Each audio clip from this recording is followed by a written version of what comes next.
Well, everyone, you wanted a stress-free game, right? It didn't happen the exact way you expected it to because the Kansas City Chiefs decided that even in a 21-7 victory where they probably should have won by a hell of a lot more, they were going to trip over themselves, fall to the finish, and then give up on things that they usually do pretty well. But where I'm going to break it all down for you guys right now with a little bit of post-game reaction, answer some questions. This is RGR.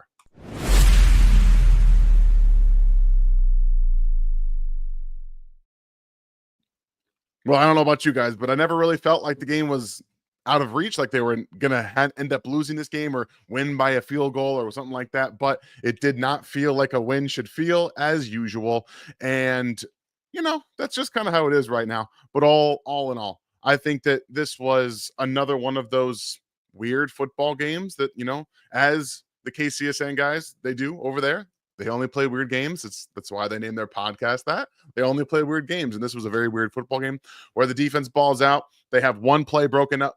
I mean, one play where it gets away from them, and everything else goes smooth because Jameis Winston is Jameis Winston.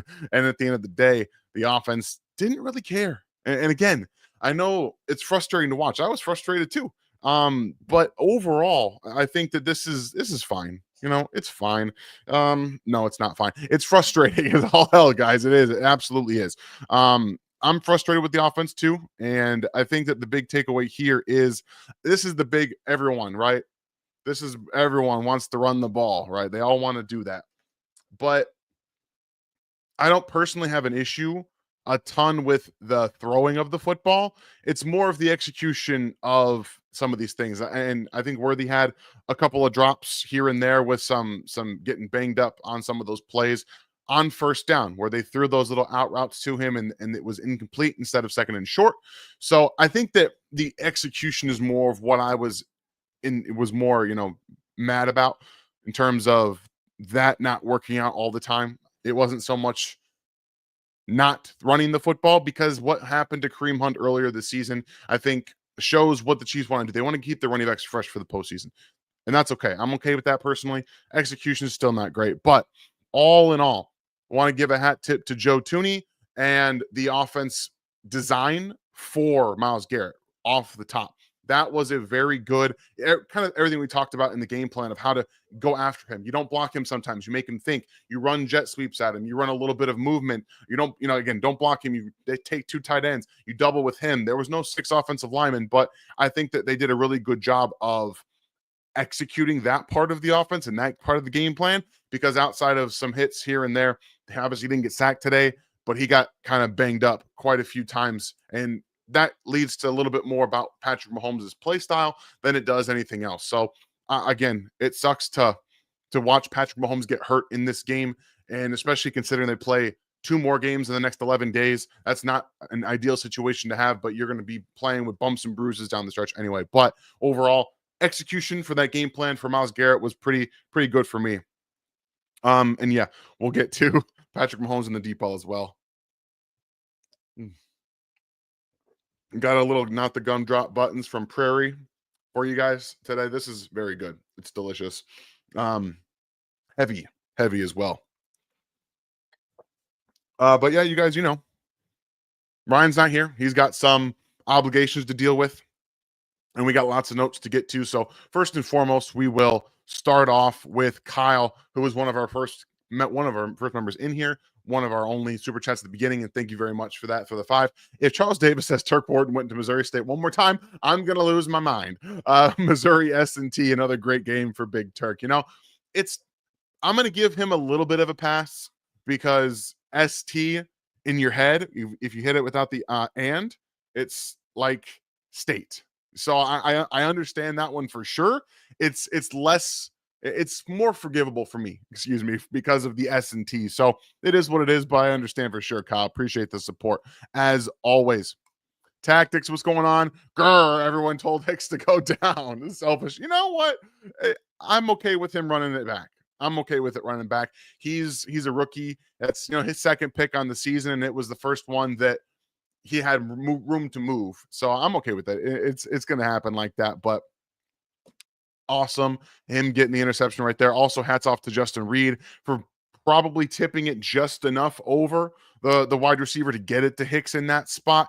But overall, talent, I agree with you. I think he played very well in this game. That tackle he had on Elijah Moore in open space was awesome. It was fantastic. And this is exactly why I was excited to see him. And the fact that he's playing a little bit too high for you as well gives this Chiefs defense something going forward. I think he's going to be the Justin Reed replacement. And that's kind of what we saw today with him in the box a little bit there, playing some too high. So all in all, I think he did a really good job of playing and executing and just kind of being in that moment, multiple spaces in this game. So Jaden Hicks played a fantastic game. I think we're going to see more of him going forward for sure. But let's talk about Patrick Mahomes. All right. There's clearly some timing, miscommunication errors, but also he's forcing throws. He's doing it. He's forcing it. He's actually talked about it multiple times this year where he said Mahomes has told the press conferences, people that are asking him questions, he is having to force himself to not throw the ball downfield. He is doing it on purpose. He is pressing himself. That is the big difference right here. He's trying to take these moments and take these shots when they're there. Earlier in the season, he took those shots, and some of them ended up going the opposite way, whether it was for him or Xavier Worthy or some of the other players. But overall, today, a couple of deep shots into double coverage, which made no sense to me. That's just a sign of a quarterback just forcing it. It's not what you want to do. And also, their offense wasn't good today at all. It wasn't good at all. And that is a little bit of play calling. It's a lot of execution. And again, hats off to the Browns. You have to acknowledge the Browns defense, their role in this. They haven't been good this year. They haven't. But I do think that one thing that they are designed to do well is defeat or limit this offense. This is a short passing game offense. Period. End of story. They can't stretch the field because they don't have the time and the confidence in the offensive line to do it. And they have to game plan for a guy like Myles Garrett because they can't have a tackle go out there. No offense to Joe Tooney, who again did a good job today, but he is not a guy you want on an island. And it showed. There was multiple times they're moving the offensive line down. He's getting double teamed. So all in all, there's a ton for this offense that they have to manufacture right now. And I do think that missing Hollywood Brown and Rashee Rice has done a huge part and a huge disservice to this offense, because even on some of the plays to the slant first down from Mahomes to Hopkins, he was in the wrong spot. Mahomes expected him to be further along, and he threw it. So you have Hopkins going for this, and he has to dive for the football because he's in the wrong spot. So Mahomes has been inaccurate deep down the field for sure. He missed Xavier Worthy multiple times on corner routes, just not throwing it to him or not throwing it to the right spot. And then he's forcing it into double coverage. And also receivers aren't where he expects them to be on the field. So there's a lot that's happening right now. There's a lot going on, and it's not great. Mahomes is not going to be happy about it. The offense isn't going to be happy about it. But at the end of the day, this is up to the players to execute. And Mahomes is not executing. The offense isn't executing. So, yes, that's very frustrating, right? It's one of the more frustrating things to see. It's so frustrating to watch him do that. But you see multiple times in my notes, I'm talking about how Mahomes just is forcing the football, and he's trying too hard to throw it into, windows down the field, when sometimes you got to see it and you got to throw it, and you have to check it down. You have to maybe hope that Travis Kelce can make a play. Noah Gray can make a play. A running back can make a play. That's not something he's doing right now. Do I think he's going to fix it for the postseason? Yeah, I think that he's going to be more efficient. I think he's going to be better. And he did that last year when they streamlined the offense. So I'm not saying they're going to do that in terms of streamlining the offense. I do think Hollywood Brown coming back into the fold is going to be big for them, because that's going to help. I know he's going to have to work on his chemistry as well, but it's going to be helpful for another player to come in that can give you something more than Juju Smith-Schuster and Justin Watson. So all in all, just gonna have to wait it out, and it sucks. But I've put a lot of blame on Mahomes this year myself, and I put some blame on him this week as well. So I know that it's, like I said, I know it's tough to watch, but it is at the end of the day. Pat's not looking great right now. We'll find out more about what is going on with his ankle, but he's had ankle injuries every single year the last 3 seasons, this one included. So it's not a great situation to be in. But the good news is that he's dealt with them every year, and he's doing okay. So hopefully he's going to be all right. A couple other things real quickly, and you guys know we'll get to some of your questions as well. But the defense, guys, like this was this was a matchup built for the Chiefs defense to get themselves out of a little bit of a rut. 6 turnovers. The first time they've had a game with 6 turnovers since 2018. Long stretch for them. Honestly, it might be the most turnovers they've had in the game since clearly it was since Steve Spagnuolo took it over, and the most interceptions maybe. They had 3 against the 49ers earlier this year, 4 today, and then a couple of other turnovers. So the defense did a good job at creating those, taking advantage of what was given. And Trent McDuffie, guys, Trent McDuffie was everywhere again in this football game. He did such a great job today, and I think that interception was a culmination of everything that was talked about during this process, right? But 2016, you're right, 2016, guys, my bad, not 2018. So yeah, even further back than it was. So Dave Merritt and Steve Spagnuolo talked about eye discipline in this football game. How many times did you see cornerbacks get their head around, right? Try to do something. I think Josh Williams should have been flagged on Jerry Jeudy at the end of the game here to with that over the back pass interference was what it should have been, regardless. But all in all, like I said, they did a really good job doing their things with getting their eyes around. That's the most important thing, something we haven't seen. And they finally took to the podium today, this week, and talked about it. They mentioned it like 4 or 5 times, the eye discipline. That was big today. So you saw that. Chamari Connor goes down. He got knocked out, in my opinion, where it looked like he just kind of fell on the ground and got knocked out. CRW comes into the football game, and I know everyone made a big deal about him getting beat on the touchdown run. That play comes down to a couple of different things. Guys not being gap disciplined underneath. I think George Karlaftis, who was also fantastic in this game, was getting out of his gap, and that allowed Ford to build speed. Jerome Ford was one of my favorite running backs coming out of his class. He's got real speed. CRW is not a fast guy. Like, he's not a fast guy. So that's understandable. Took the wrong angle, and it is what it is. Like, it's fine. It's okay. It's going to be all right. It's one play. It's one off. So I think that both of these young players both young players and Jaden Hicks and CRW stepped in today and played well. So hopefully they can continue to make those plays and get more comfortable. Hopefully Chamari Connor is healthy and ready to go. So yeah, the defensive line did a good job. Like I said, George Karlaftis was fantastic in this football game, doing a ton with sacks against the run outside of that one play. Nick Bolton, luck pick, sometimes you get turnover luck, right? It is what it is. You get a little bit of turnover luck, and when you get 6 in a game, some of them are going to be pretty lucky. And they did a good job of handing those off and then taking advantage of the ones that are there. So, all right, let's answer some questions here while we do a little bit more. Jonathan Light, appreciate you, man. Thanks for the question.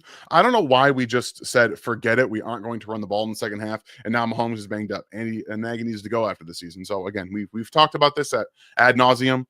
It's not Matt Nagy calling the plays. This is Andy Reid, honestly, to probably Patrick Mahomes' liking. Like, that's what it is. So Matt Nagy is just relaying the plays into Patrick's, his helmet. So we have to take a little bit of time and consideration with how Patrick wants the offense to flow, how he wants it called too. And I think that Andy Reid has done some of that, of giving him more of what they want and what he wants specifically. My issue was them not going for it on 4th and 1 inside, the red zone near the end of the first quarter. That was a problem for me. And then the other 4th down decision, it's fine to go for it, but you've got 2 plays to get 3 yards, and they throw it on both of them.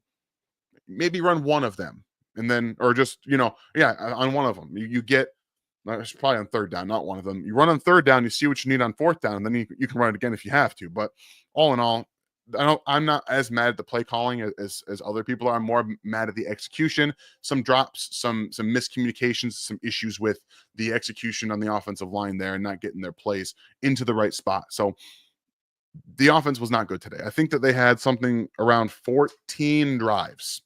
I charted 14 drives today. That's very, very not good. Not when you have 14 drives and you only score 21 points. So they have to fix that. And obviously, that's not something that they are going to be able to fix this week. So, and next week, excuse me. The one thing you guys are probably going to get frustrated with is the amount of same plays that you see in this next 2-game stretch against the Texans and then on Christmas Day against the Steelers, is that they're not going to have a ton of time to fix what is happening in this 11-day stretch.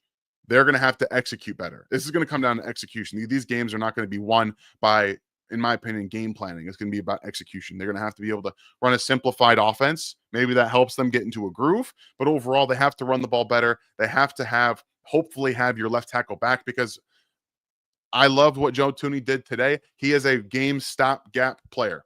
That's it. You don't want him playing any more left tackle than he has to. You want him going back to guard.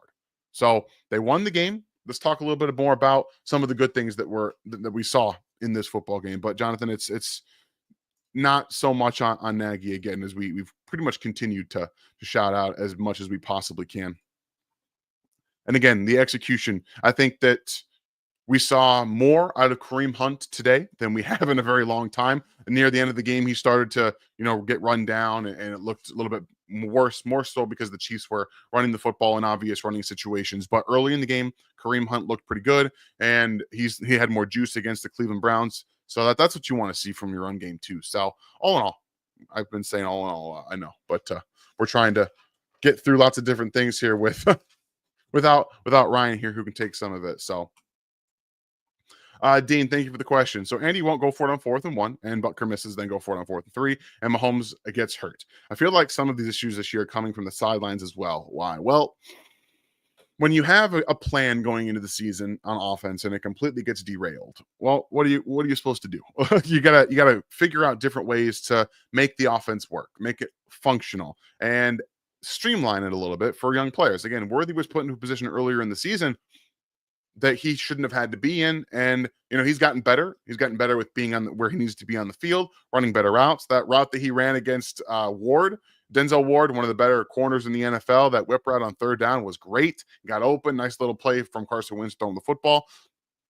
So there's growth there, but you have to remember that Rashee Rice getting hurt, Isaiah Pacheco getting hurt, and Hollywood Brown getting hurt does put a lot of pressure on your plan and executing that plan. So it's not been great. And again, everyone's kind of brought their offense, their execution level down a little bit.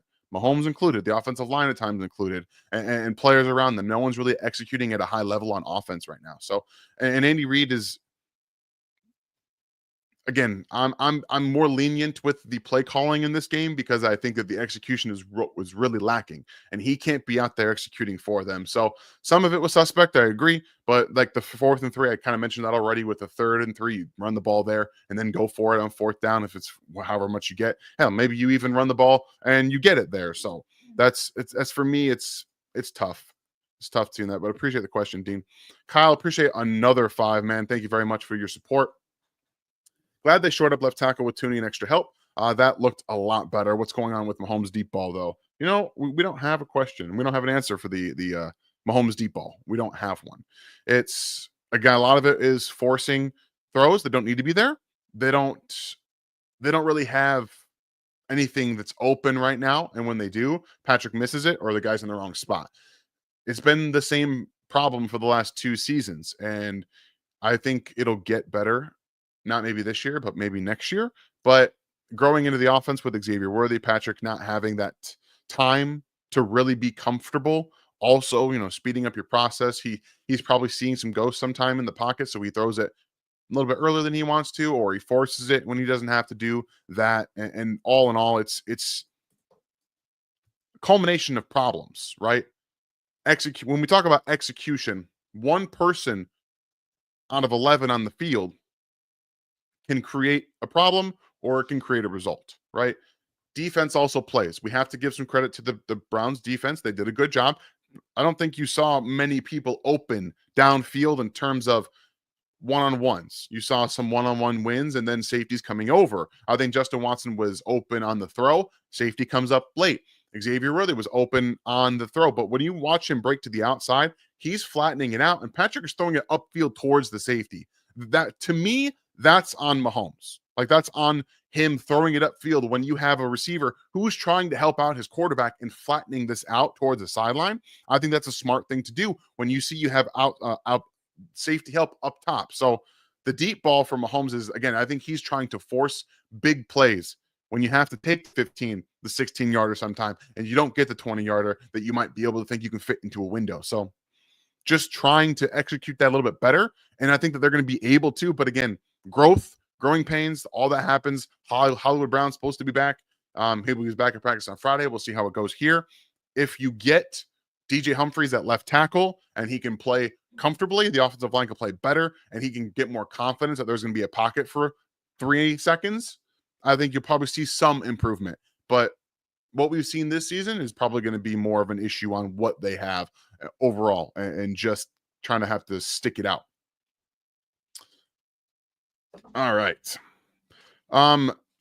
Punting all over the place, was it not? Like they had like what 7 punts in this football game. Matt Araiza had a couple of bad ones. That's special teams had a couple of returns. Special teams wasn't very crisp today. Justin Reed, obviously with his kickoffs, not knowing what Harrison Butker is going to do, clearly he was not fully ready to go into this game. So special teams actually kind of didn't help them a lot in this football game. Didn't help reverse field a ton. And yeah, 9 punts FLDB like that. There you go.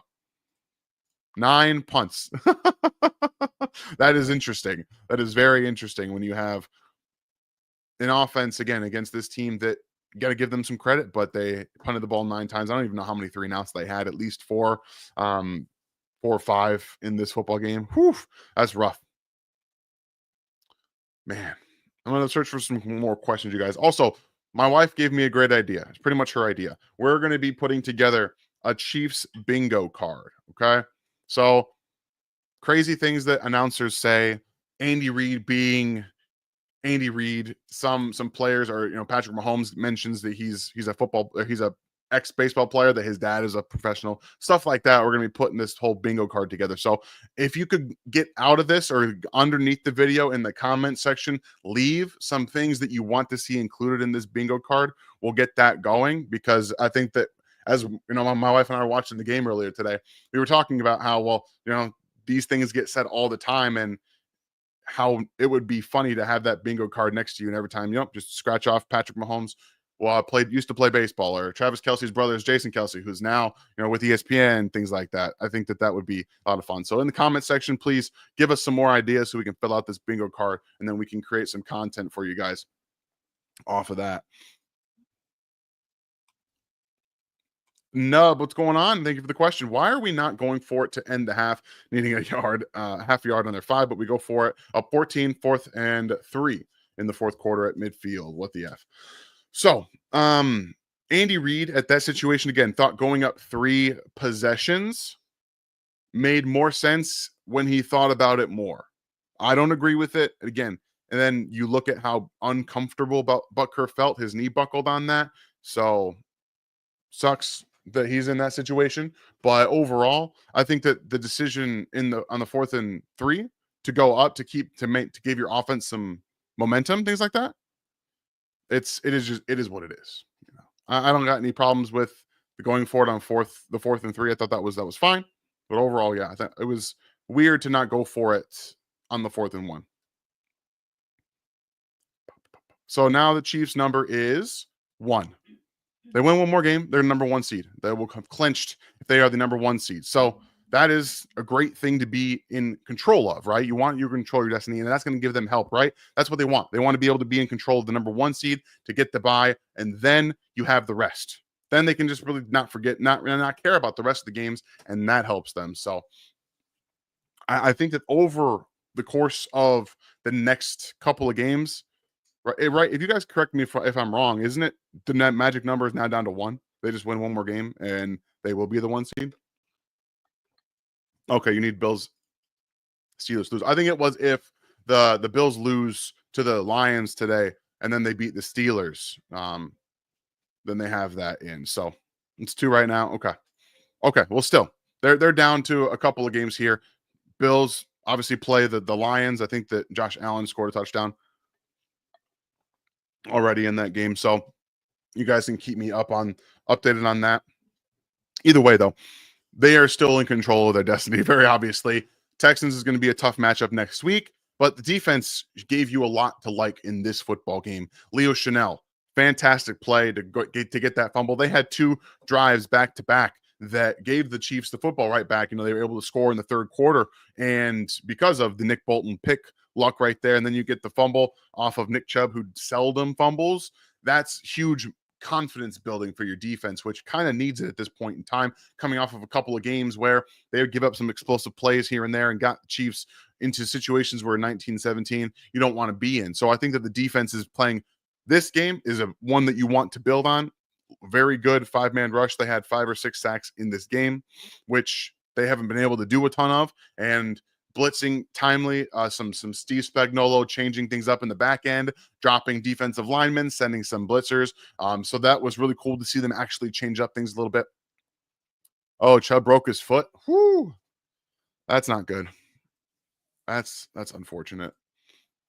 I don't know if that's true or not, but if someone can confirm that for me, that would be awful. I should probably do that right now. Probably look right here. Okay, well, Andy Reid commented on Patrick Mahomes' ankle. It's not broken, it's sore. Huh. And yeah, you're right. He did break his ankle. Wow, that sucks. It is, yeah. Nick Chubb just can't catch a break, man. Nick Chubb is one of the greatest running backs that we've ever gotten to watch in my lifetime, and he just continues to have injuries and play for the Browns, which is not his fault. But man, it kind of is, but it kind of isn't, when you're playing and all of that. Hopefully he's able to recover once again. Have to make it through a ridiculous recovery. So Thundarius, nice to see you, man. Thank you for being a member for 10 months. That's awesome. If you want to become a member here at Rogue Nation, there is a join button down here somewhere on the rookie level and above. You get all of our bonus content. The rant stuff, I don't know if Ryan got it up or not because it's been a little bit of a busy week for him, but I'll give you guys another one this week.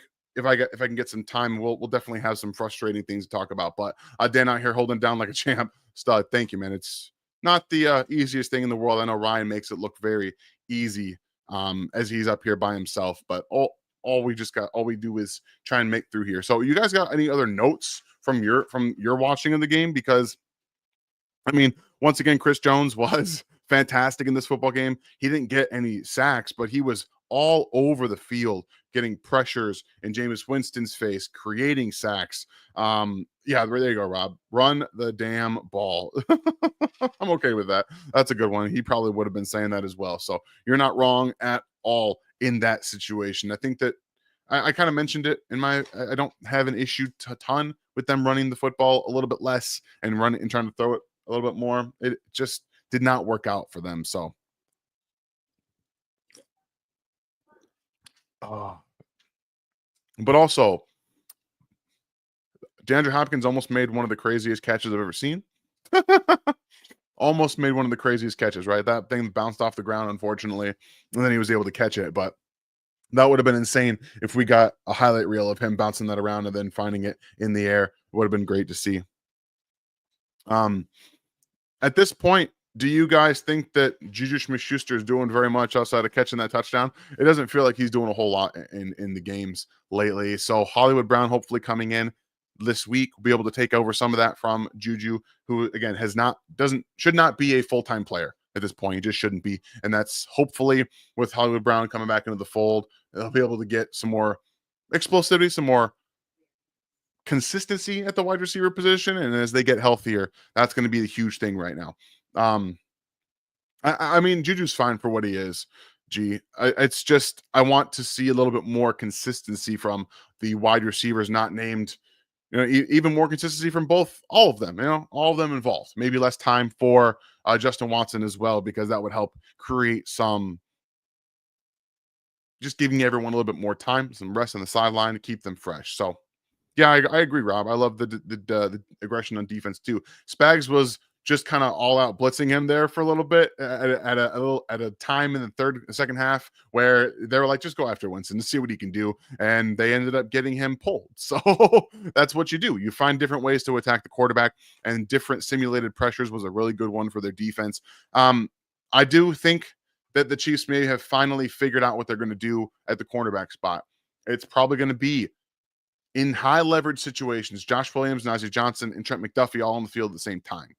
So you're going to have McDuffie in the slot if their best receiver goes into the slot. So you have some of that gamesmanship as well.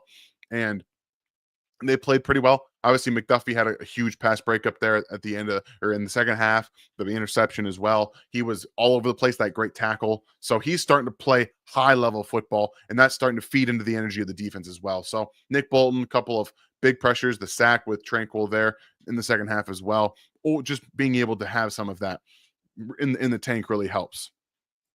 Yeah, this is a really good question. Yeah, it absolutely does, especially now because I mean, he had an ankle injury in his left ankle earlier, so it wasn't so much the plant foot, right? It was more of there. Sorry, it wasn't the drop back foot. It was more of the step into throw. So now you're going to have a little bit of both. If he's uncomfortable with his left ankle as well, and then in your back, you're going to have to push off now. So it's stepping into the throw also might be a little bit tougher for him with these injuries. So you already have a left ankle injury, which is your plant foot. You're throwing off of. You're diving, you're digging that into the ground, and then your step off foot, which is what you're supposed to help create some of that momentum, especially stepping up into the pocket if you get one of those. So absolutely, there's going to be some more, maybe some more accuracy issues, but hopefully he's able to manage that as we've seen, in the past, the bigger high ankle sprain that he had in the 2022 postseason.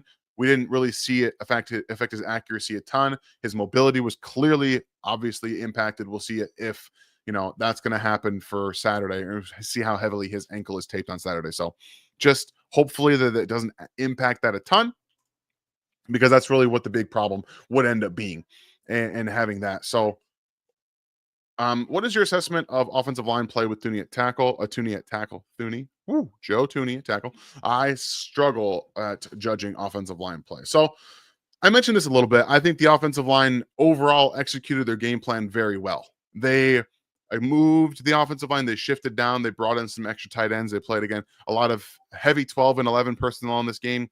They double teamed Garrett a couple of times with tight ends. They unblocked him a few times. They sent some jet sweeps, the motions. All those really helped, I think, the offensive line settle in. And if you again go back to the 2022 game against the 49ers, you'll see some of those similarities. That's really what this comes down to, is that they specialized in identifying where their problem area was going to be and attacking it with different motions and different movements. I don't think they were great in the run game, specifically in the second half. Not that they had a ton of momentum there to build off of. They didn't go to it early enough to get the offensive line in that groove that they really want to, that they want to be in. So you didn't see them get there. But I think overall pass protection, they did fine. There were a couple of times where you saw Myles Garrett drop in as a spy and rush. So they are also mixing things up on the defensive side as well. They got some pressure. And obviously, Mahomes ended up getting hurt, not necessarily all due to the offensive line. He's trying to make some things happen on that 4th and 3, and it didn't work out for him. So just all trying to figure out different ways to manufacture some easy throws for Patrick, some easy plays for the offensive line. I think they could have probably ran the football at him a little bit more than they did in this game to help their offensive line as well. So overall, at the end of the day, they're 13-1, right? 13-1. It's still an insane thing to get to, regardless of how you play. This is a team sport, right? Team sports. Patrick Mahomes not playing great. The offense not playing great. The defense today played fantastic. That's championship level defense, okay? We talked about it coming into the game. You're going to have opportunities for turnovers in this football game. Jameis gave you 3 of them, probably more, to be very honest with you. You took advantage, and they were able to create those turnovers themselves. The punt muffed, or the fumble. I don't remember if it was forced fumble or if it was a muff. And then you have the forced fumble from Leo Chanel.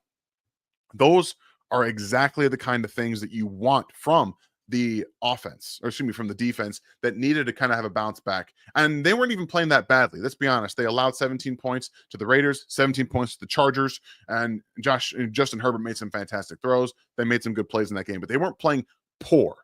But they didn't have a lot of confidence because they weren't really getting those turnovers. And this game hopefully will give them that back. It'll give them that I got to have some more of that. I want to see those. And Trent McDuffie flipping his head around and getting eyes on that interception that he had is a huge step, not just for him, but to show everybody in the room how it's done. That's how they were able to really, I think, take advantage of this, and it'll give them some momentum going forward. Look for the defense to play very well against the Texans on Saturday. The offensive line for the Texans have not been very good. They can attack that. They can go after them in that football game. And I think that that's going to be something to watch, a little bit of a star bonus for you guys to look out for Saturday as we get towards that. So it's a great thing to watch them win games when they're not playing well in some areas of football. And that's how they're going to talk about it too. Every team mentions it would be great to win football games when you're not playing your best football. That's what it is. That's what this Chiefs team's doing. And they didn't do that last year. I've talked about it ad nauseum almost. They weren't winning these football games last season when the offense was dysfunctional. Maybe they lose this game last year to the Browns. So, yeah, this is not surprising. I think Patrick was ready to go back in FLDB. I think he was absolutely ready to go back in. And they said, no, we're just going to shut it down because you have to play Saturday. We have to play against the Texans, one of the threats to them in the division. So that's something as well. Bills just scored again. Patrick clearly was fighting FLDB. Soon to be 14-0 Buffalo. Second rushing touchdown by Josh Allen. Whew. Oh man, that is something. They knew they had to get up early on the Lions in that football game, and then the Lions are going to have to come back. So that's going to be interesting. I don't know at the moment, Wink. I'm not entirely sure, to be very honest with you. That's not something I have access to at the moment. But as soon as we find out, maybe you guys can, if someone else knows, that'd be great. Put that in the comments as well. Talon, good point here.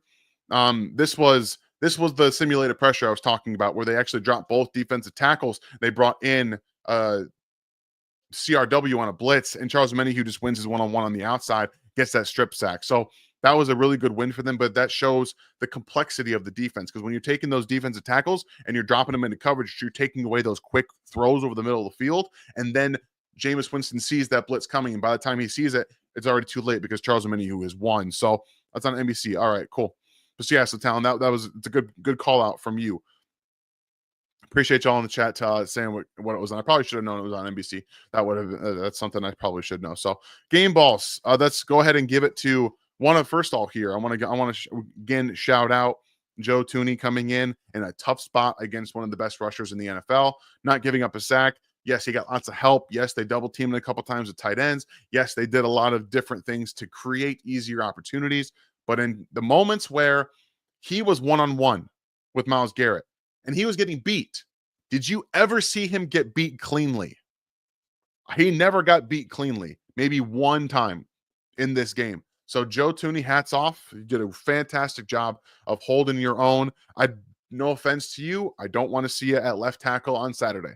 I want to see him at guard next to DJ Humphries, who hopefully is ready to go for that football game, because that's the most ideal situation to be in, right? That's where you want him to be. I want him to be at left guard. He needs to be able to have the most impact on the offensive line, and that's clearly at guard. So yeah, Joe Thuney, his play. Let's go ahead and give it to Trent McDuffie on the defensive side. That was, again, another fantastic showing from him. There's a lot of different players you could give game balls to on the defensive side, but I think his energy level, the way he played, lights out, had the interception, his first of his career, and then making plays in the run game. Shout out to CRW as well, outside of the run, the big touchdown run. He made some plays in the run game. Jaden Hicks made some fantastic tackles.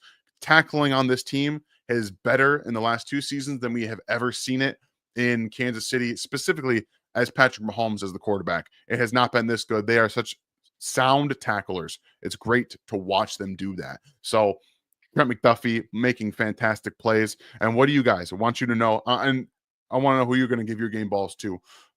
This is something that I'll have to watch more closely on the film, Morgan. I don't know. I didn't get like a great look on game. There's a lot of other stuff going on, so I want to watch that back and get a better idea, because I was paying a lot more attention to Joe at left tackle than I was Mike Caliendo at guard. So hopefully they played well. When you're playing with 4 guards on the field and anything can happen, I think they did a pretty good job. So yeah, you guys, without Ryan here, I'm going to go ahead and get you guys out of here. We will be back on Monday for the Q&A. He will be back as well. We'll have some more notes for you. I'll get to the film tomorrow so we can have some more fresh ideas. But if you guys have anything else that you want, again, give your game balls to, put them in the comments in the chat. Appreciate you all for being here with me post game.